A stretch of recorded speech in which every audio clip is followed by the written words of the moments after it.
அந்நியனக்காரன்னா செத்தவர்களிடத்துல குறி கேட்பாங்களாம். செத்த ஆவி எங்கேயோ பாதாளத்தில் போய் கிடக்குது சொல்கிறேன்.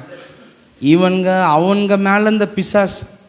இப்போ ஒரு மனுஷன் பாவத்தோட கர்த்தரை ஏற்றுக்கொள்ளாமல் மறிக்கிறான்னா அவன் ஜீவ காலமெல்லாம் அவனுக்கு பின்னாடி ஒரு பிசாஸ் இருக்கும். எப்படி உங்கள் நிழல் உங்கள் கூடவே வருதோ கர்த்தருக்குள்ளே இல்லாதவங்க கூட ஒரு பிசாஸ் இருக்கும்.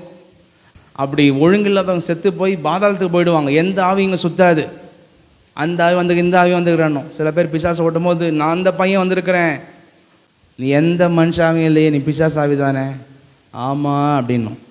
சில பேர் இப்படி ஏமாத்துன்னு இருக்கும். இந்த பக்கத்து வீட்டில் தூக்க மாட்டிங்கன்னா அவன் வந்துட்டான், அங்கே ஆக்சிடெண்ட்டில் செத்து போனான் அவன் வந்துட்டான்வான்.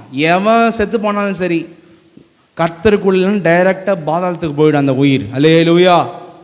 அவங்கள மாதிரியே பேசுறது, அவங்களுக்கு பிடிச்ச மாதிரியே கேட்கறது பண்ணுறது எல்லாமே எந்த ஆவி?